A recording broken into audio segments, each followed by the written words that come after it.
Chapter 2.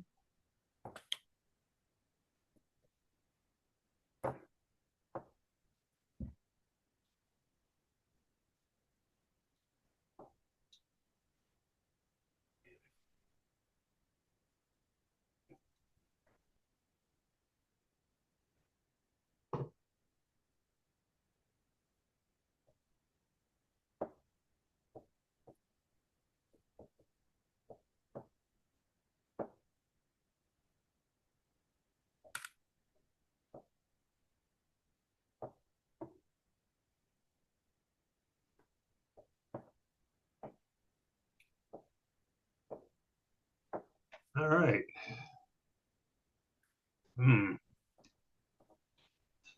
Can you see this? There you are. Huh? There you are. There I am. Yeah, there you are. You. I don't see you guys, though. That's the trouble. Okay, Marv, if you've got the slideshow going, you need to use Alt Tab and go back to the Zoom screen, and then you need to share your slideshow screen. Well, I thought I did. Let's see. What do I have to do here? Escape?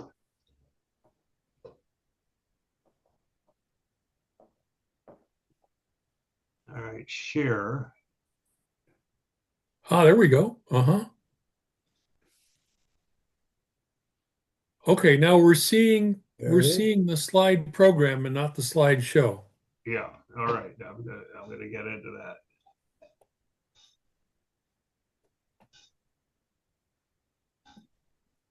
All right. Perfect. There we go. Okay. So what we're doing is rules and regs.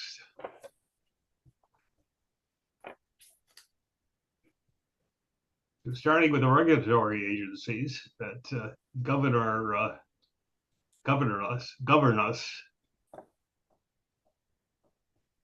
The International Telecommunication Union is our main governing body,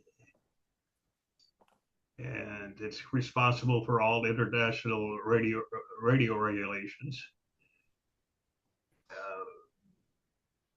But the each country decides how it wants to administer and implement those regulations, and it will vary to fit its own requirements uh, to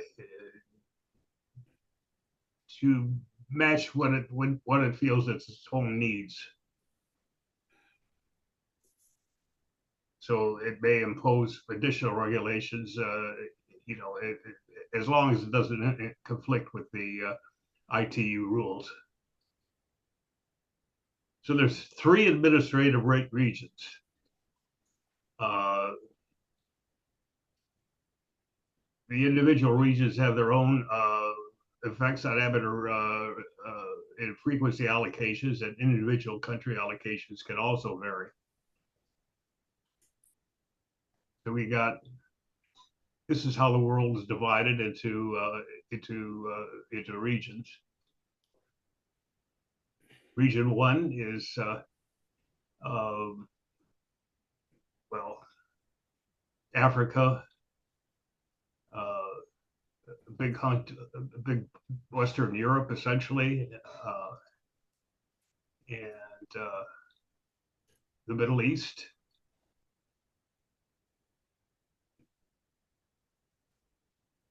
Region two is uh, North and South America, and Alaska, Hawaii, and the most of the U.S.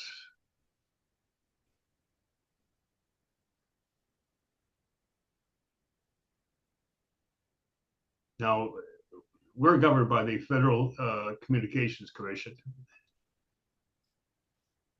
and under that we have the FCC's regulation, Part 97.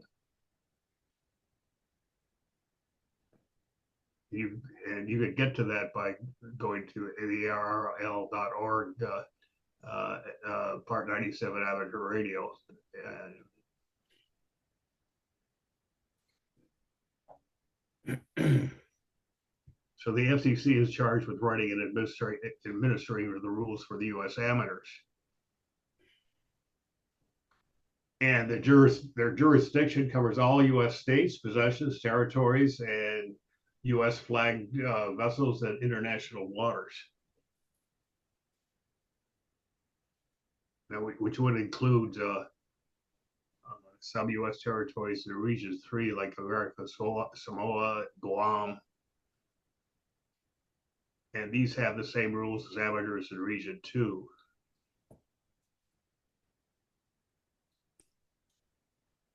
So we are essentially a self-policing service. We created an amateur auxiliary in '82, so amateurs could assist the FCC with enforcement, with official observers, and we have local interference committees.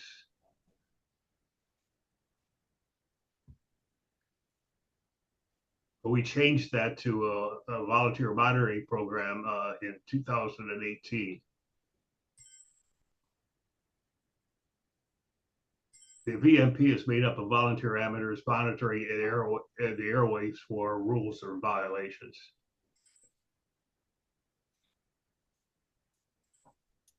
Now there are training activities for people who are involved with the VMP, and those involve fox hunting, radio direction finding, so that they can be used for quickly locating transmitters. So the volunteer monitors might use these skills that they develop with fox hunting to locate stations that are violating FCC rules, whether they're violating them intentionally or not. You could go to this homingin.com site for more information if you're interested.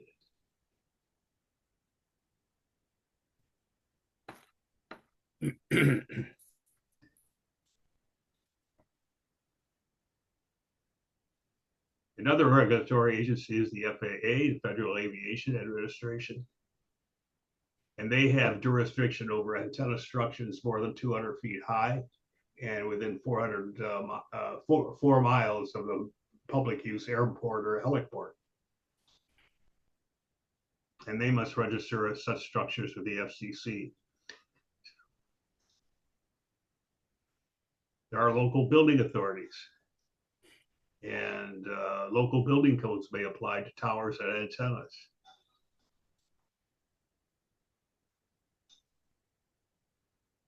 Though under the FCC rule PRB-1, amateur radio communications must be reasonably accommodated by local building codes.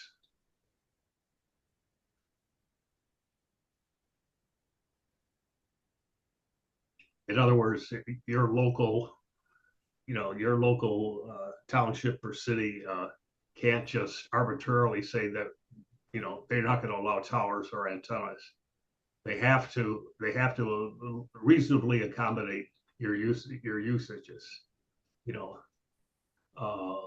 What's reasonable? Well, that sometimes ends up being litigated, but there's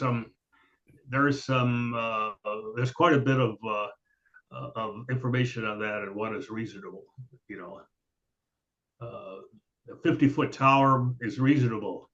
A 200-foot tower, might not be. Or 5 towers on a quarter-acre lot might not be reasonable. So let's get into some practice questions here. What's the maximum height above ground for an antenna structure not near a public use airport without requiring notification to the FAA and registration with the FCC? 50 feet, 100 feet, 200 feet, or 250 feet? C. 200. Yeah, C, 200 feet. Under what conditions are state and local governments permitted to regulate amateur radio antenna structures? Under no circumstances, the FCC rules take priority at any time and to any extent necessary to accomplish a legitimate purpose of the state or local entity, provided that proper filings are made with the FCC. Only when such structures exceed 50 feet in height and are clearly visible 1,000 feet from the structure, amateur service communications must be reasonably accommodated, and regulations must constitute the minimum practical to accommodate a legitimate purpose of the state or local entity. Accommodation. Yeah. D.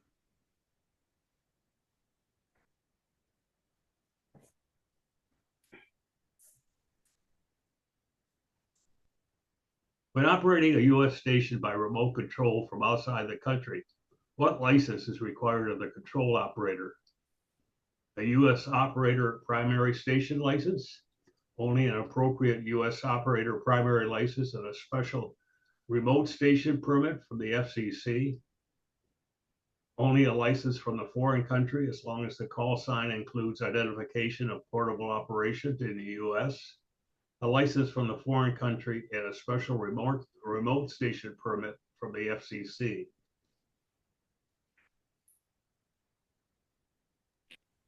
If the station's in the US, gotta have a US license. What's that? If the station's in the US, gotta have a US license. Yep, A. When operating a station in South America by remote control over the internet from the US, what regulations apply? Those of both the remote stations country and the FCC, those of the remote stations country and the FCC's third-party regulations, only those of the remote stations country, only those of the FCC. It's wherever that station is actually located, which would be the other country, right? Assuming that it's the country doesn't say that they don't want ham radio. Mm-hmm. Just that, just the remote stations country, that's it?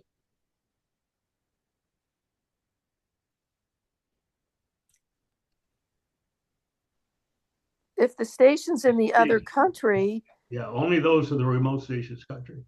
yeah.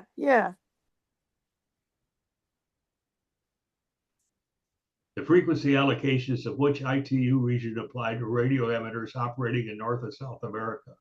Region 4, Region 3, Region 2, Region 1. We are number 2. Yeah, we're number 2. Yeah, Region 2, C. What is the volunteer monitor program?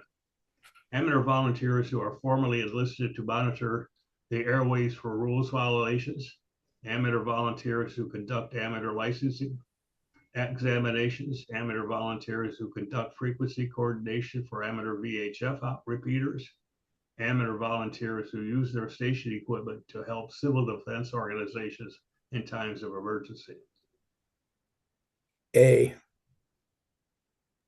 Yep, it's A. Yeah, it's A.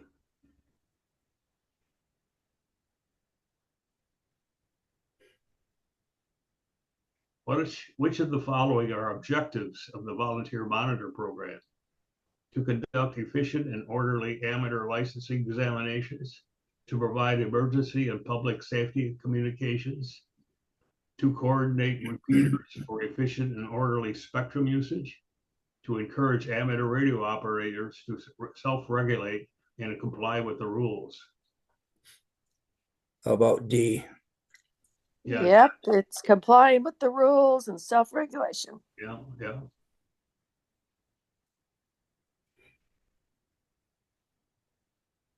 What procedure may be used by volunteer monitors to localize a station whose continuous carrier is holding a repeater on in their area? Compare vertical and horizontal signal strengths on the input frequency. Compare beam headings on the repeater input from their home locations with that of other volunteer monitors. Compare signal strengths between the input and output of the repeater. All these choices are correct. Hmm. Yeah, it's B. Compare beam headings and the repeater input.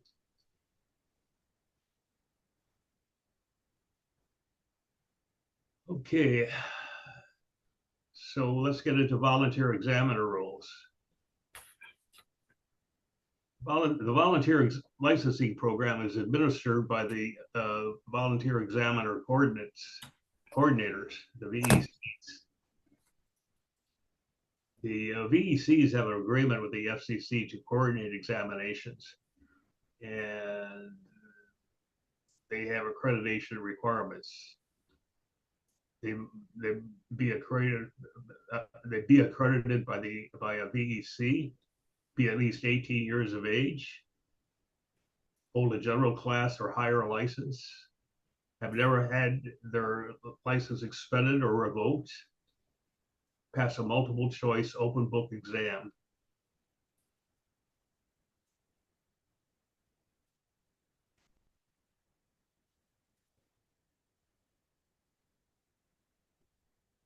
The examination rules are listed in the FCC's 97.509. The exam sessions are coordinated by a VEC, and the exams are administered by 3 accredited VEs. The VEs must hold necessary license classes. The general class may administer a tech license, which are an advanced class may be administered by a general and a technician. An amateur extra class requires an amateur extra.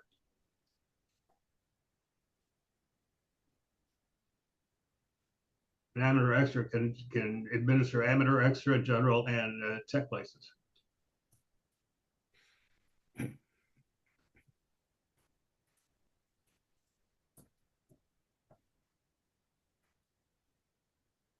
And if you pass, you get a certificate of successful completion,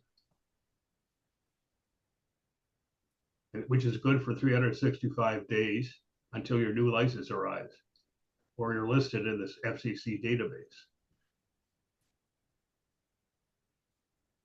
You may use all your general class privileges as soon as you receive the CSCE, as long as you have a call sign in the FCC database. You don't have to wait for the FCC update. But you have to add an indicator to your call sign. So if if you're on voice, you have to say /AG, or CW, you would add a /AG to your call sign. Here's a sample of the form.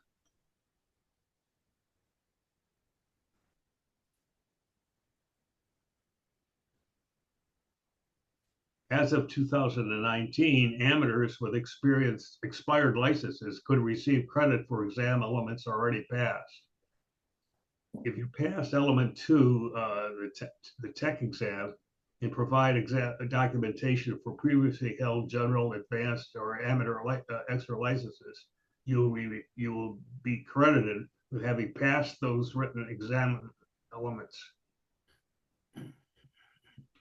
Now, who may receive partial credit for the elements represented by an expired amateur radio license?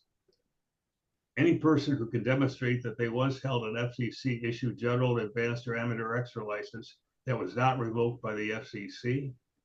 Anyone who held an FCC issued amateur radio license that has been expired for not less than 5 years and not more than 15 years. Any person who has previously held an amateur license issued by another country, but only if that country has a current reciprocal licensing agreement with the FCC. Only persons who once held an FCC issued novice technician or technician plus license. A. Yeah, I was gonna say A. Yeah, A. Any person who can demonstrate that they once held an FCC issued general, advanced, or amateur extra license that hadn't been revoked.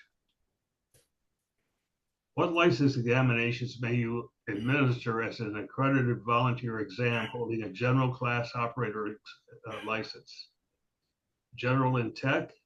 None. Only amateur extra class licensees may be accredited. Tech only. Amateur extra, general, and technician. C. Yeah, C, tech only.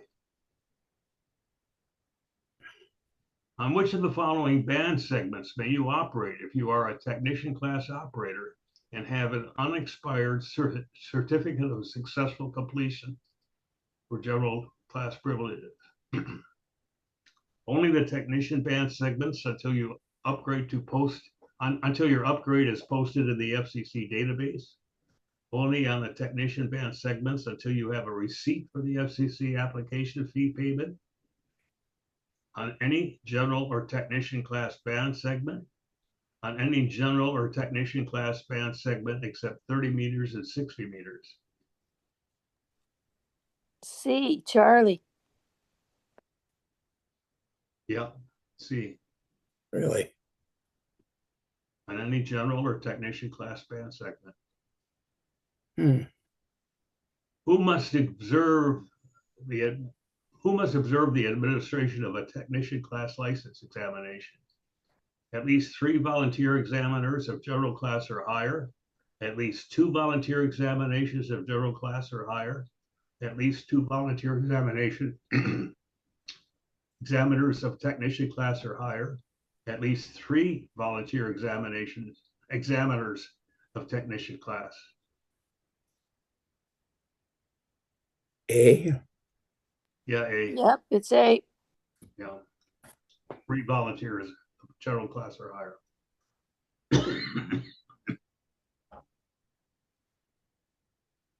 Until an upgrade to general class is shown in the FCC database, when must a technician licensee identify with AG after their call sign? Whenever they operate using general class frequency privileges, whenever they operate on any amateur frequency, whenever they operate using technician frequency privileges. A special identifier is not required if their general class license application has been filed with the FCC.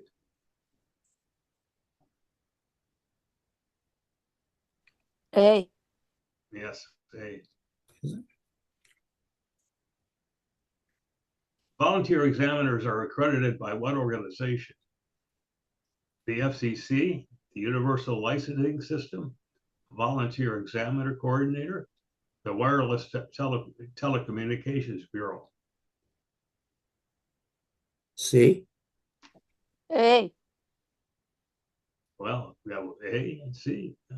It's C, the Volunteer Examiner Coordinator.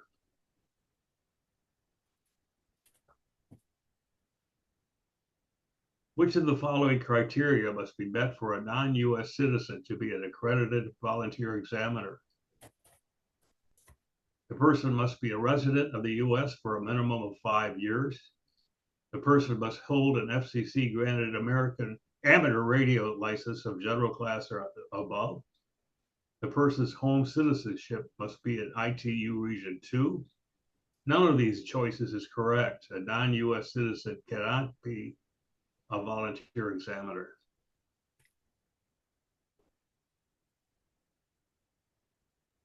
B. Yes, B. Person must hold an FCC granted amateur radio license of general class or above.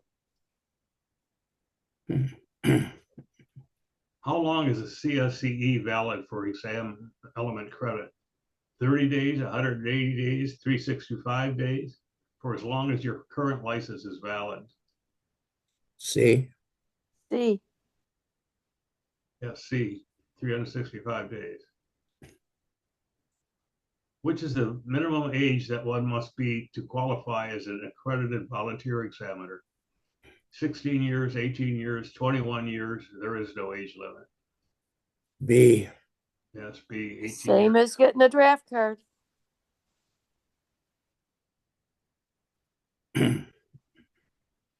What action is required to obtain a new general class license after a previously held license has expired and the 2-year grace period has passed? They must have a letter from the FCC showing that they once held an amateur or commercial license. There are no requirements other than being able to show a copy of the expired license. Contact the FCC to have the license reinstated. The applicant must show proof of the appropriate expired license grant and pass the current element 2 exam.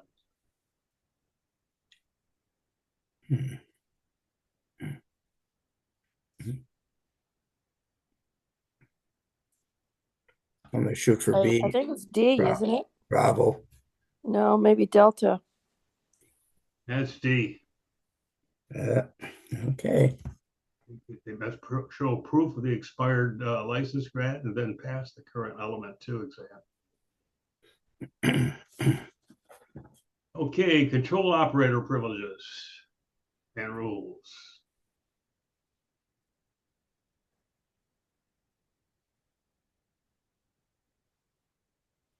You should keep a handy reference as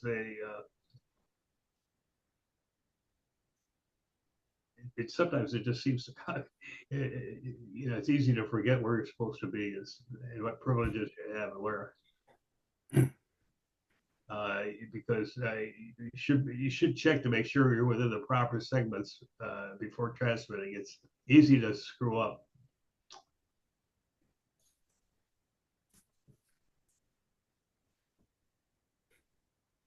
Generals have full privileges on 160, 60, 30, 17, 12, and 10 meters.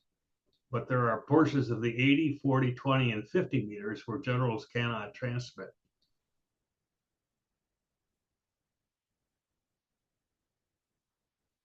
Repeater operation on HF is limited on 10 meters from 29.6 to 29.7.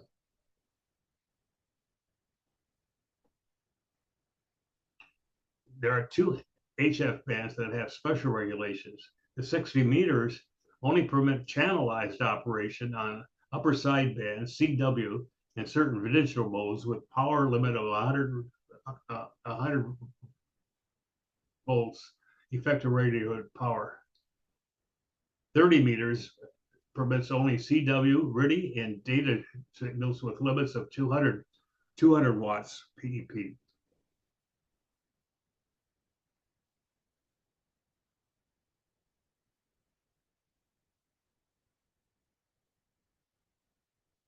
And I sent this out. All of you should have a copy of this. I hope you have a laminated copy of this in your shack.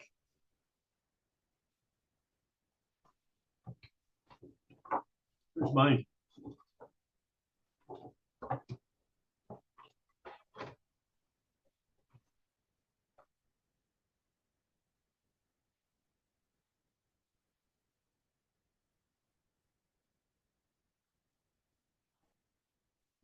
There are bands where we share access with other services. So those services have priority and we must clear the frequencies. And hams are not allowed to contact the primary service.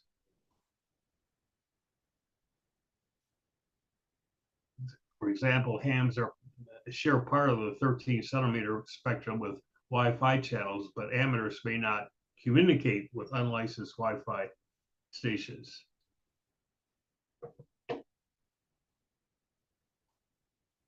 Amateurs are required to take special steps to mitigate interference in the following circumstances: operating within 1 mile of an FCC monitoring station, transmitting spread spectrum emissions, using a band where the amateur service is secondary,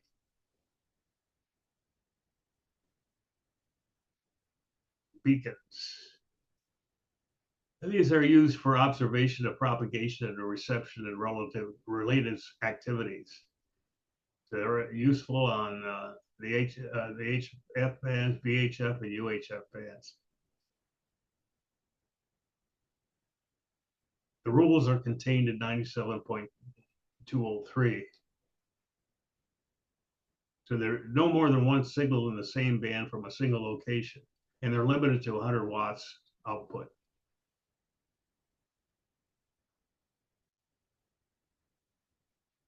The only HF band where automatically controlled beacons can operate is 28.2 to 28.3 megahertz.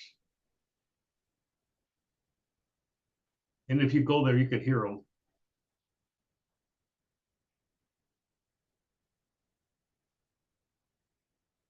And you should avoid transmitting on international beacon frequencies operated by the Northern California DX Foundation.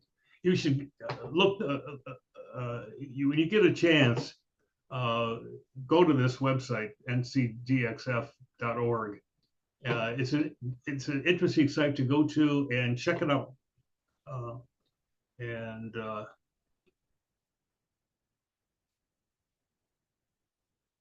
Lots of good info. And you should check out the beacons because that tells you how band conditions are.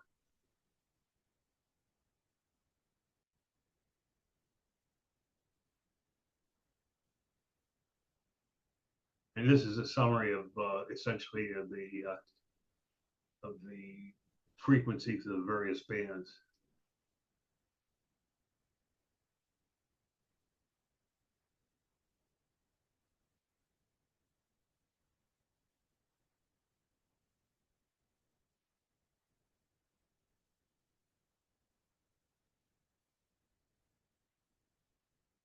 Practice questions. On which HF and or MF amateur bands are there portions where general class licensees cannot transmit? 60 meters, 30 meters, 17 meters, and 12 meters. 160, 60, 15, and 12. 80 meters, 40, 20, and 15. 80, 20, 15, and 10.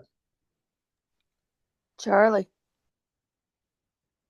Which one? C, Charlie. Yeah.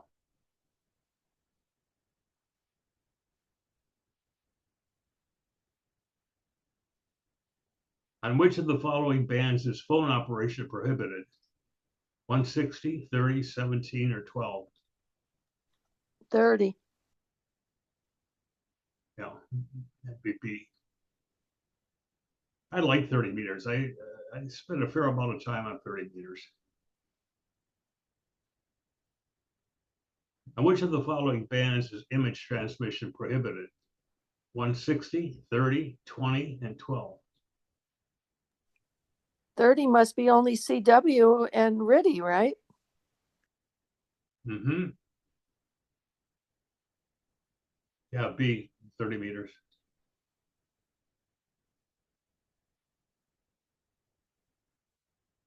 Which of the following amateur bands is restricted to communication only on specific channels rather than frequency ranges?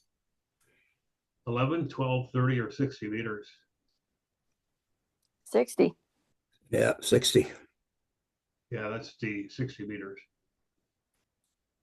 And which of the following frequencies are general class licensees prohibited from operating as control operator?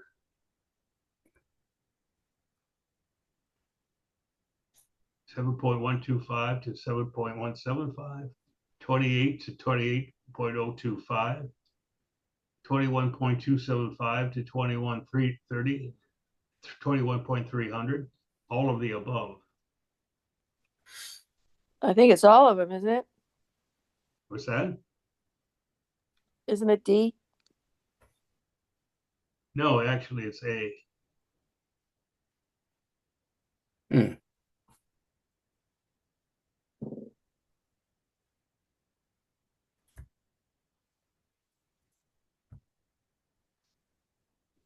if you've got that band there, if you take a look at 40 meters, uh, you can see where it is there.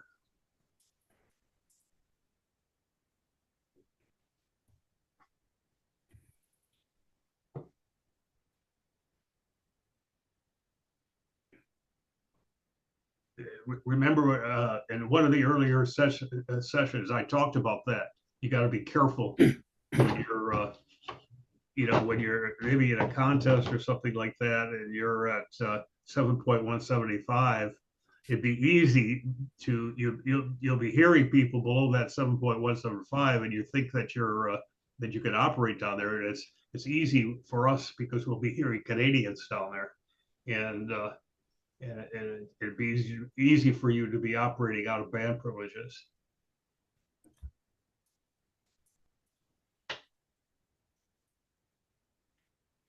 You know how to get around that? Get your extra. Which of the following applies when the FCC rules designate the amateur service as a secondary user on a band? Amateur stations must record the call sign of the primary service station before operating on a frequency assigned to the station. Amateur stations may use the band only during emergencies. Amateur stations must not cause harmful interference to primary users and accept interference from primary users. Amateur stations may only operate during specific hours of the day, while primary users are permitted 24-hour use of the band. Charlie. That's Charlie. Amateur stations must not cause harmful interference to primary users.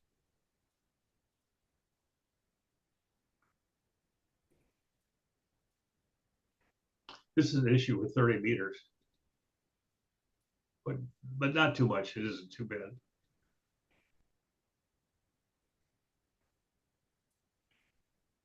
On which amateur frequencies in the 10-meter band may stations with a general class control operator transmit CW emissions? 28 to 28.025 only, 28 to 28.3 only, 28.025 to 28.300 only, the entire band. The entire band. Ooh. You're in general class, remember that. The entire band, I'm sure of it. Yep, the entire band. Which HF bands have segment exclusively allocated to amateur extra licensees?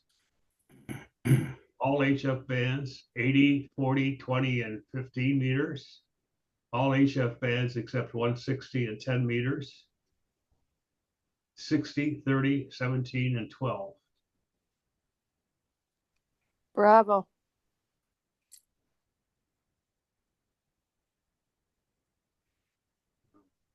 Bravo, yes.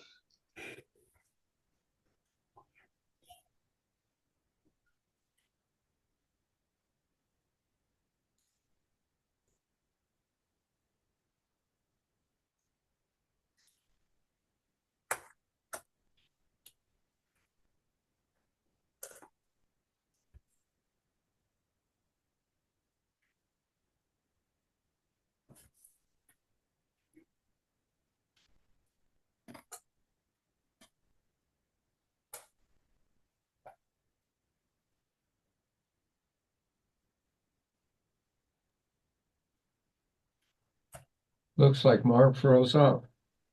Which of the following frequencies is within the general class portion of the 15-meter band? 14.250, 18.155, 21.300, 24.900.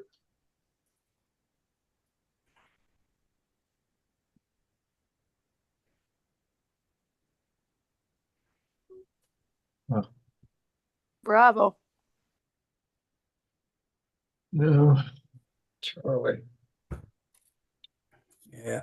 Yeah, Charlie.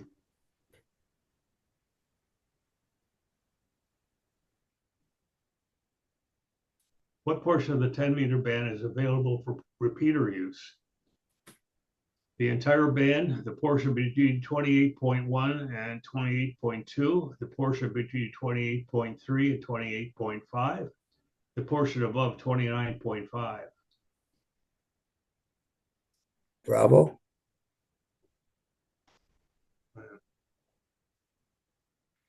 The portion above 29.5. 5.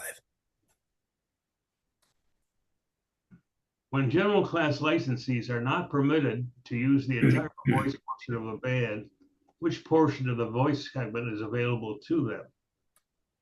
The lower frequency portion, the upper frequency portion.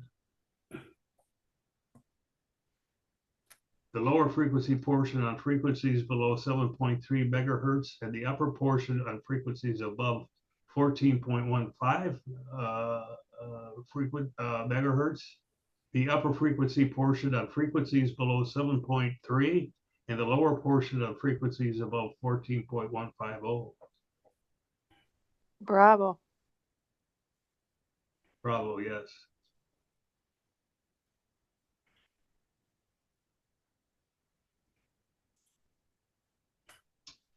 With which of the following conditions must beacon stations comply? No more than one beacon station may transmit in the same band from the same station location. The frequency must be coordinated with the National Beacon Organization. The frequency must be posted on the internet or published in a national periodical. All these choices are correct. Alpha. Yes, Alpha.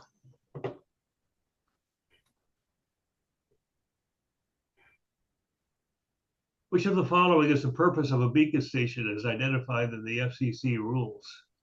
Observation of propagation and reception, automatic identification of repeaters, transmission of bulletins of general interest to amateur radio licenses. All these choices are correct. Alpha. Yes, Alpha, for propagation and reception. On what HF frequencies are automatically controlled beacons permitted? On any frequency if power is less than 1 watt. On any frequency if transmissions are in Morse code. 21.08 to 21.09, 28.2 to 28.3.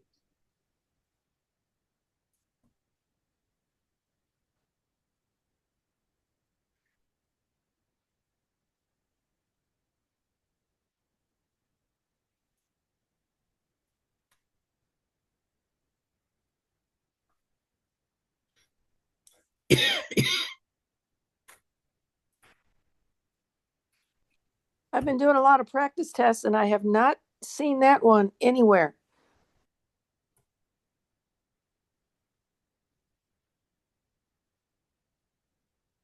Yeah, I can't recall it either, to tell you the honest truth, but it's D. So I guess that's one you'll have to memorize. What is the power limit for beacon stations? 10 watts, 20, 100, or 200 watts?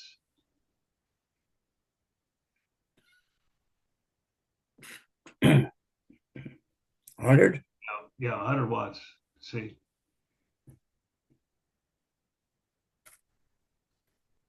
Which of the following conditions require a licensed amateur radio operator to take specific steps to avoid harmful interference to other users or facilities? When operating within 1 mile of an FCC monitoring station, when using a band where the amateur service is secondary, when a station is transmitting spread spectrum emissions, all these choices are correct. Delta. Now it's D, actually.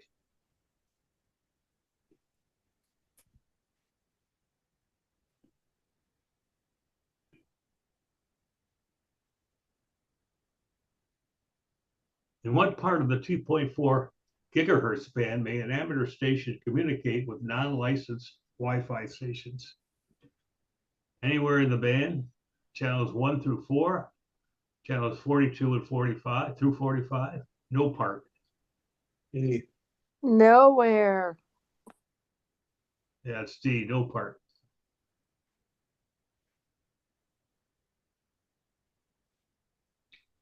Why should an amateur operator normally avoid transmitting 14.1, 18.110, 21.150, 24.930, and 28.200? A system of propagation beacon stations operates on these frequencies. A system of automatic digital stations operates on these frequencies. These frequencies are set aside for emergency operations. These frequencies are set aside for bulletins from the FCC.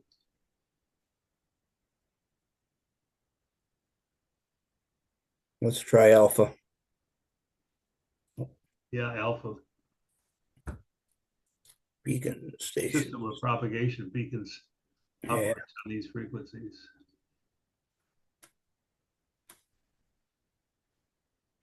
On what band do amateurs share channels with the unlicensed Wi-Fi service?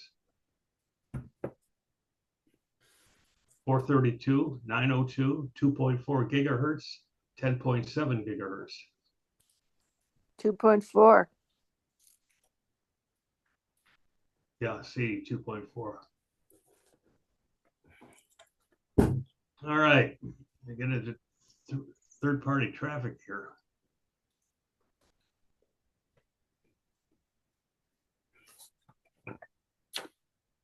Definition of third-party traffic is sending messages on behalf of somebody else who is not an amateur. Federal governments have an interest in limiting this because it bypasses normal internet, telephone, and postal services.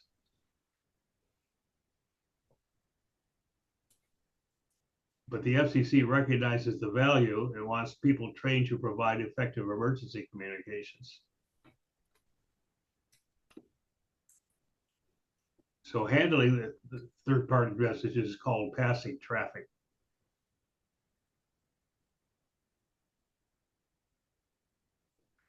Third-party traffic must be exchanged between amateur stations operating under FCC rules.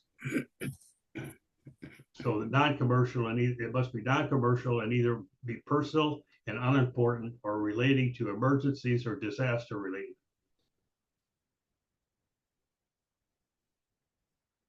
In other words, you can't be using it to order equipment or something like that.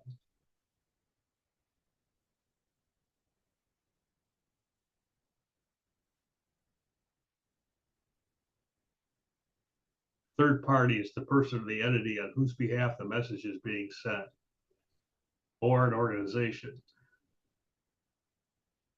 And the third party does not have to be present.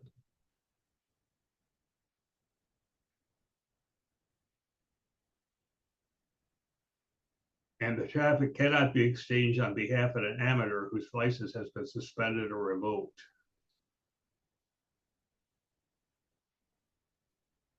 May third-party messages be transmitted by remote control? Yes.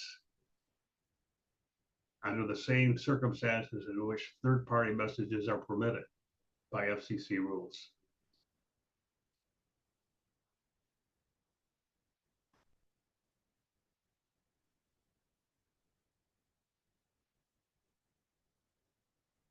Okay, which of the following would disqualify a third party from participating in sending a message via an amateur race station?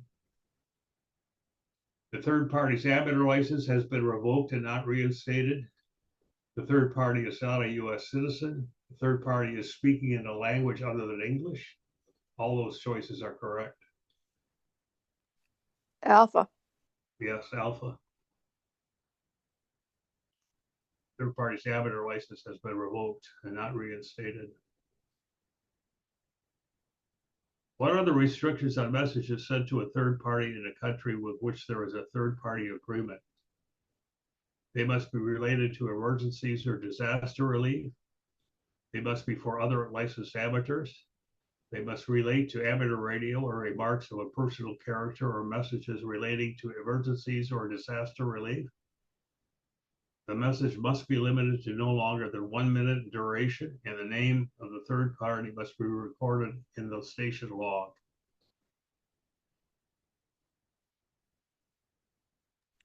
I hope it's Charlie. Yes, Charlie.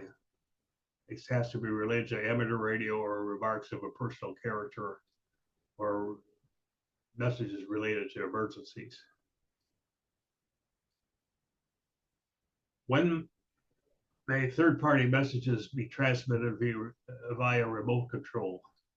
Under any circumstances in which third-party messages are permitted by FCC rules, under no circumstances except for emergencies, only when messages is intended for licensed radio amateurs, only when the message is intended for third party in areas where licensing is controlled by the FCC.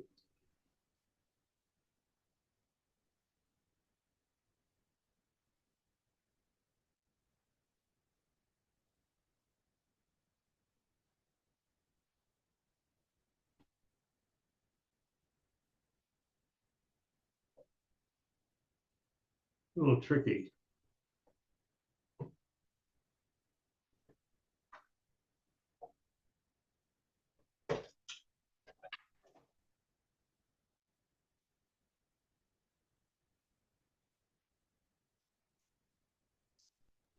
Alpha looks the best.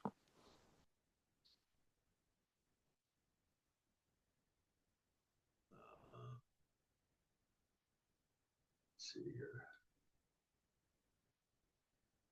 Yeah, Alpha.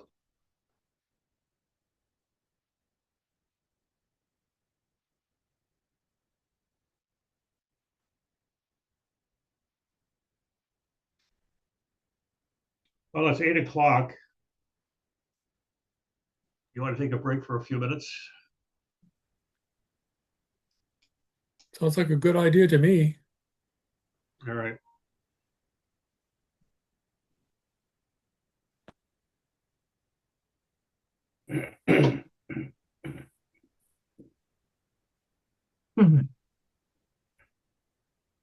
All right. Prohibited and restricted communications. One-way transmissions are not permitted except in practice.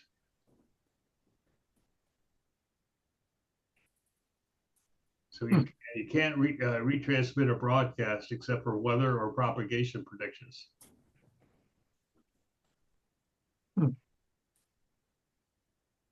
It's permitted for U.S. amateurs to communicate with amateur stations in countries outside the areas administered by the FCC unless the country has notified the ITU that it objects.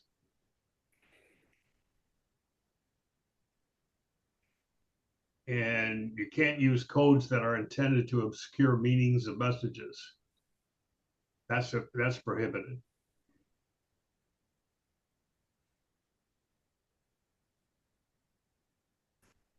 What about speaking in other languages that not a lot of people can understand? Well, there's no law against it. There, if you speak Urdu, I guess, and you're Well, talking, I'm fluent in you're Polish. talking to people who there's a licensed amateur who also speaks Urdu. I guess you both could speak in Urdu. Well, I'm fluent in Polish and I understand Russian real well. So I'm thinking, well, if I was DXing, not a lot of people speak Polish, far fewer. In fact, Wayne State just canceled the whole Polish program because the Russians took over, which is another story. I only have one more class left for my degree in Polish, but I thought, do I have to? Is it okay if I DX and make contact with someone in Poland? I don't have to worry that not many people can understand me, do I? Sure, you can. You can talk to them in Polish. Oh, okay, that's good. I hear people quite often, in a DX contact that will start talking to somebody else in their native tongue.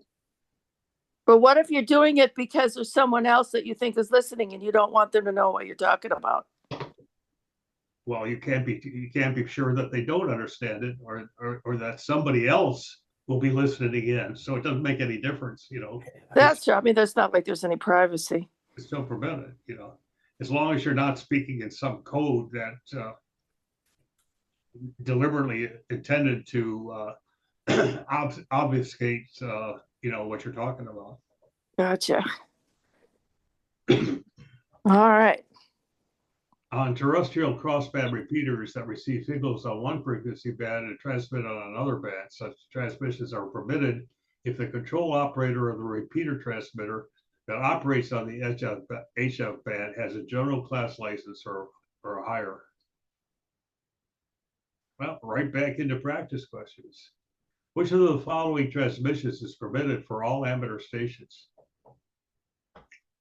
Unidentified transmissions of less than 10 seconds duration for test purposes only. Automatic retransmission of other amateur signals by any amateur station. Occasional retransmission of weather and propagation forecast information from U.S. stations. Encrypted messages if not intended to facilitate a criminal act.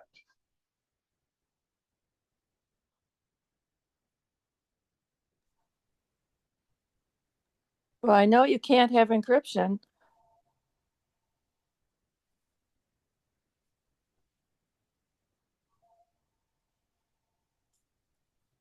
About C, occasional It retransmissions. would be C.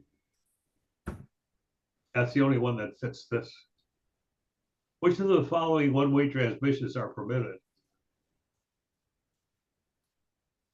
Unidentified test transmissions of less than 10 seconds in duration. Transmissions to assist with learning in the International Morse Code. Regular transmissions offering equipment for sale if intended for amateur radio use. All these choices are correct. Only Bravo's correct. Yeah, bravo. Yeah, just bravo. What are the restrictions on the use of abbreviations or procedural signals in the amateur service? Only Q signals are permitted. They may be used if they do not obscure the meaning of a message. They are not permitted. They are limited to those expressly listed in Part 97 of the FCC rules.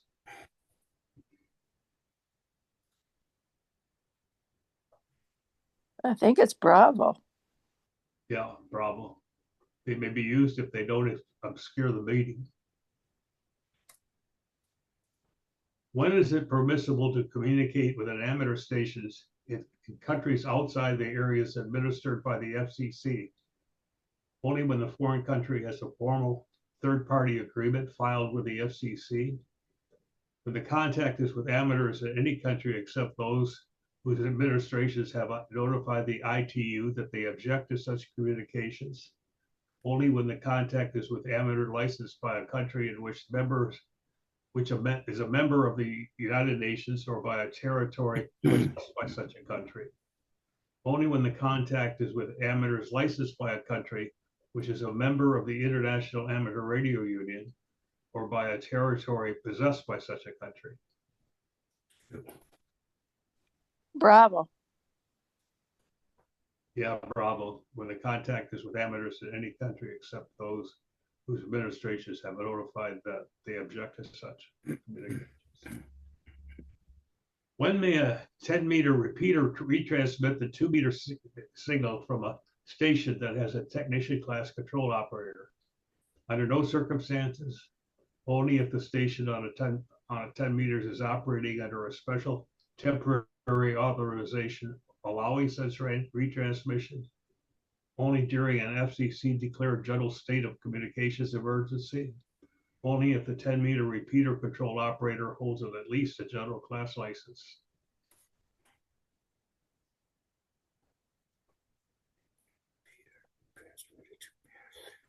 Station. Control operator.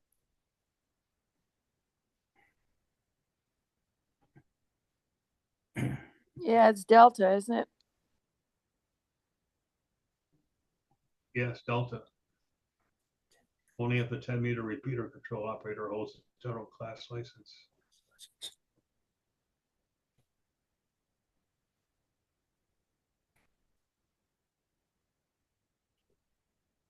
So not all procedures are covered in the exam or by FCC party rules.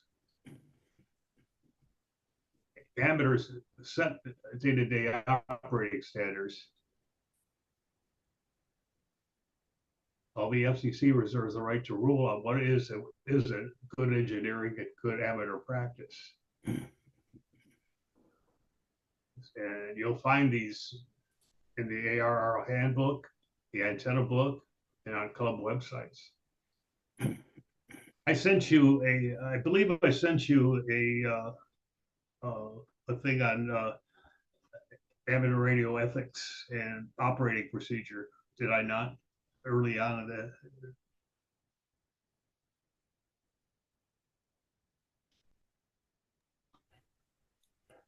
general, advanced, and amateur extra are limited to a maximum transmitter output of 1,500 watts, peak envelope power on HF bands.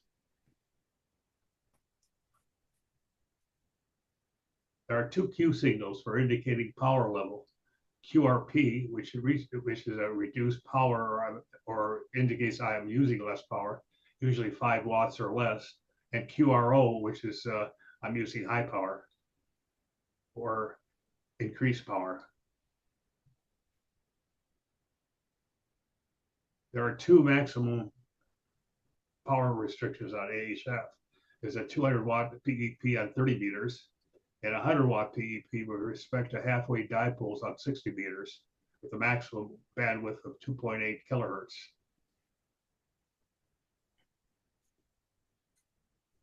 Novices and technician licenses are operating on HF are limited to 200 watts PEP. Generals, advanced, and extras may use the full 1,500 watts in the former novice segments on 80, 40, and 15 meters.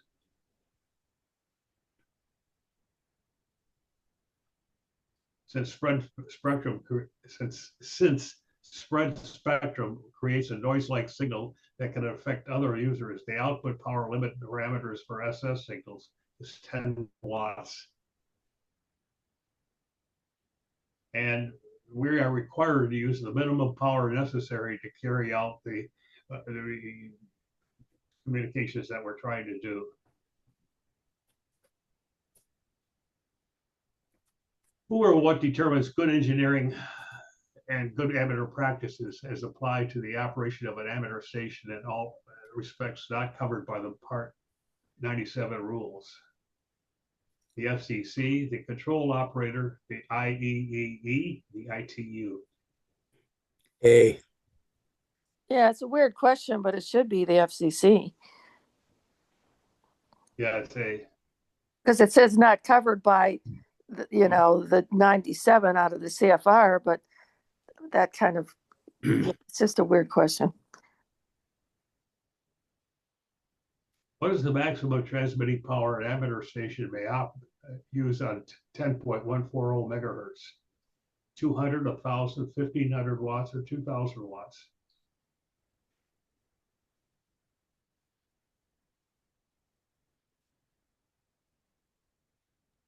Is it A? Is it? It's A, yes. 200 watts.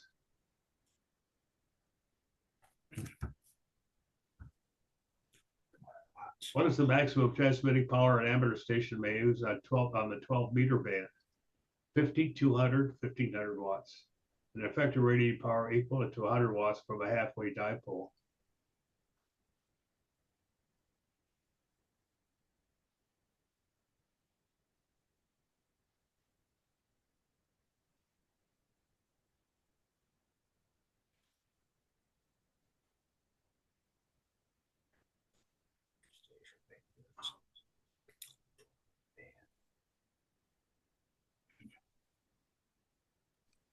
Is it D? C, 1,500 watts.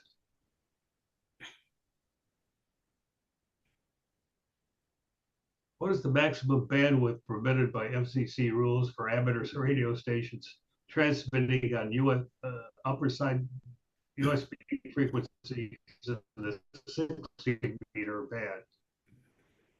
2.8, 5.6, 1.8, or 3 kilohertz.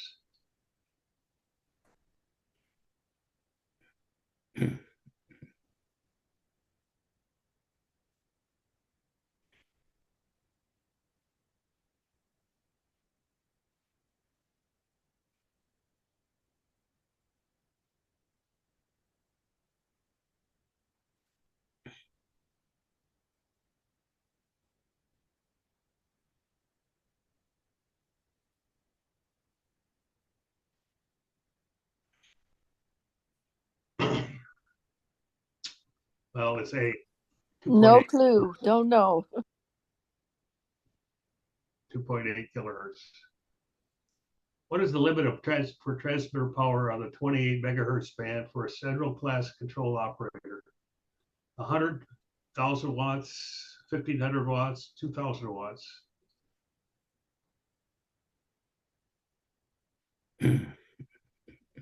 Let's see, 1,500 watts.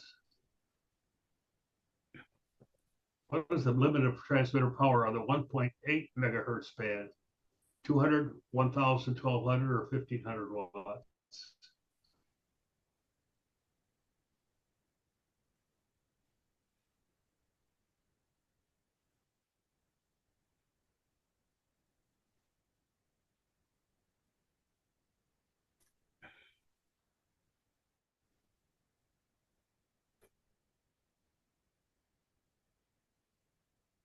Let's see, 1,500 watts.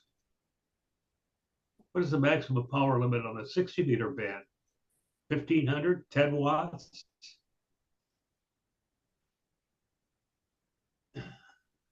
Effective radiated power of 100 watts with respect to a dipole. Effective radiated power of 100 watts with respect to an isotropic antenna.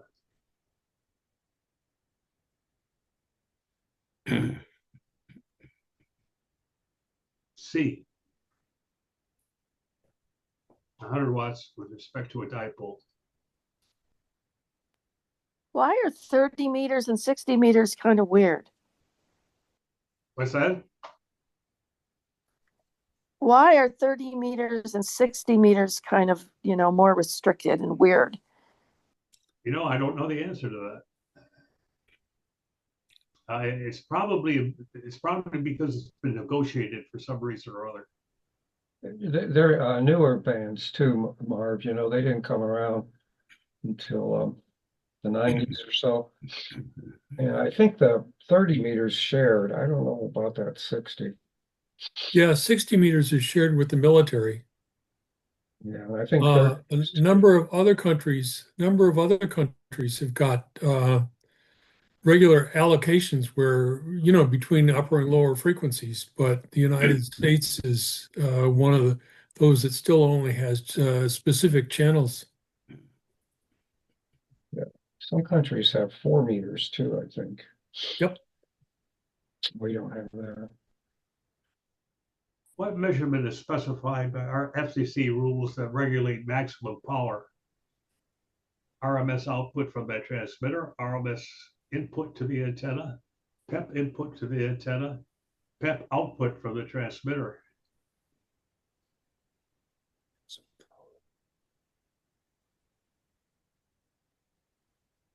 A, it's the average one. It's the PEP output from the transmitter.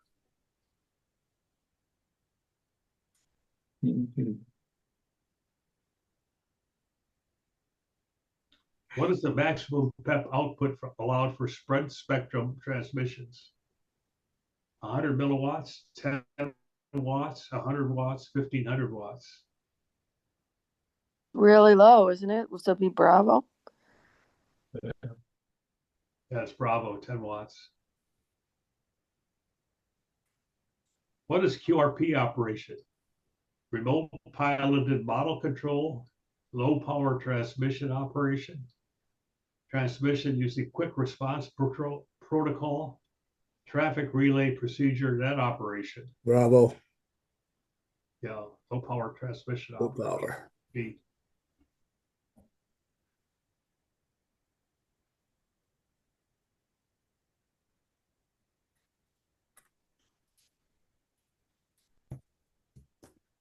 So when it comes to digital transmissions, the FCC rules are primarily concerned with the bandwidth of the transmitted signal. And so the bandwidth is tied to the symbol rate, signal events per second.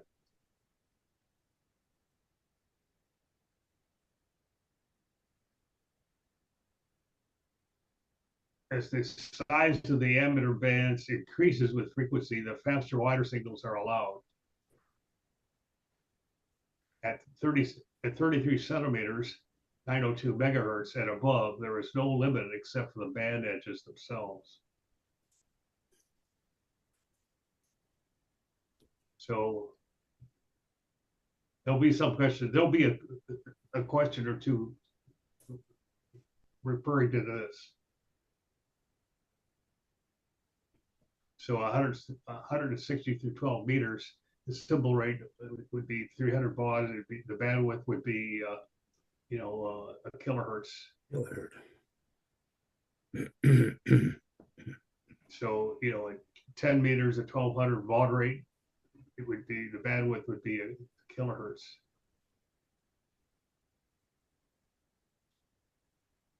No, this slide is obsolete.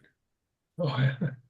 On the HF bands, 160 through 10 meters, the limit is a bandwidth of 2.8 kilohertz.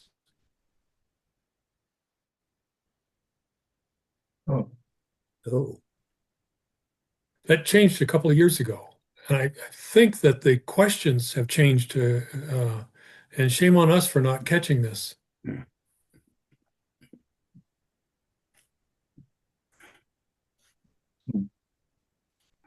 What must be done before using a new digital protocol on the air? Type certify equipment to FCC standards, obtain an experimental license from the FCC, publicly document the technical characteristics of the protocol, submit a rule-making proposal to the FCC describing the codes and methods of the technique. Charlie, yeah. Yeah, publicly document the technical characteristics of the protocol. What is the maximum symbol rate permitted for RTTY or data emissions transmitted at frequencies below 28 megahertz? 56 kilobaud, 19.6 kilobaud, 1200 baud, or 300 baud? 300. What was that? 300, isn't it? D, yeah, 300 baud.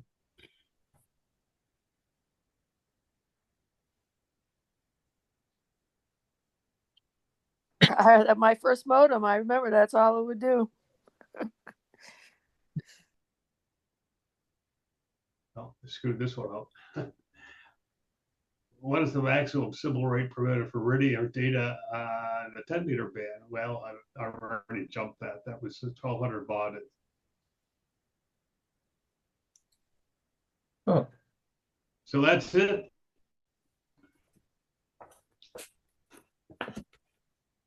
So next week is review. Any questions? Anybody got any questions?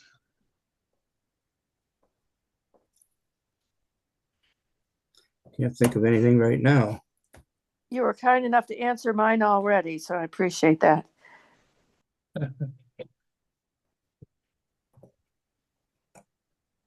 so, Okay, well, during this week, go over the stuff, take practice tests, bring questions and areas where you would like more explanation to the class next week. And we will do our best to, well, first of all, to drill you, and second, to answer any questions you may have. And then sometime during the week, I will try and send out information about the tests in Oak Park next week. the exact location and who would be nice for you to RSVP to and all of that stuff. And we'll go over that again during the session next week. But you're almost there. You're almost there. Yeah, Carrie may have passed by then, eh?